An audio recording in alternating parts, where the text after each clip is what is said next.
यो त्यही ताल हो जहाँ एउटा पनि माछा वा जनावर पाइँदैन र यो ताल नेपालमै छ। तर विडम्बना, हामीले यसलाई ब्रान्डिङ गर्न सकेका छैनौं। कल्पना गर्नुहोस्, एउटा यस्तो विशाल जलाशय जसको पानीको रङ यति गाढा छ कि हेर्दा कुनै कलाकारले क्यानभासमा रङ पोतिदिए जस्तै लाग्छ। तर यो सुन्दरताको पिँधमा एउटा डरलाग्दो सत्य लुकेको छ। यो तालमा एउटा पनि माछा वा जलचर जीव बाँच्दैनन्। संसारका प्राय सबै पानीका स्रोतहरूमा कुनै न कुनै रूपमा जीवन पस्टाउँछ। तर फोक्सुन्डो किन जीवन रहित छ थाहा छ? 3611 मिटरको उचाइमा रहेको यो ताल केवल पानीको भण्डार मात्र होइन, यो हजारौं वर्षदेखि एउटा रहस्यको कैदखाना बनेको छ। यहाँको मौनता र यसको नीलो गहिराईले एउटा यस्तो कथा भन्छ जसले आधुनिक विज्ञान र प्राचीन आध्यात्मलाई दुवैलाई चुनौती दिन्छ।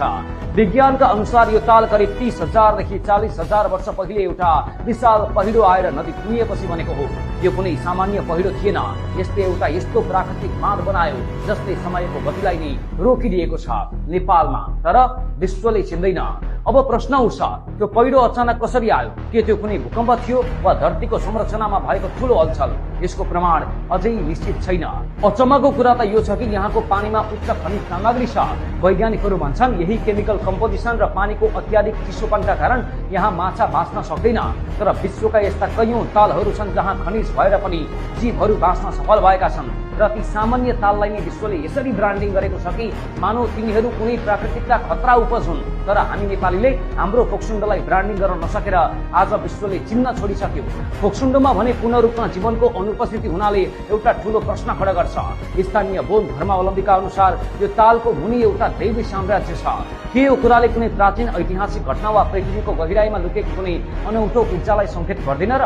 जब हामी फोक्सुन्डोलाई संसारका अन्य अल्पाइन तालहरूसँग तुलना गर्छौं, यसको उचाइ र स्वरूपले सबैलाई पछि पारिदिन्छ।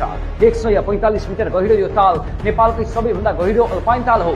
यसको रङ, खनिज सामग्री र सूर्यको प्रकाशको परावर्तनले यस्तो अद्भुत मेल हो जुन संसारको कुनै पनि अर्को तालमा पाइँदैन।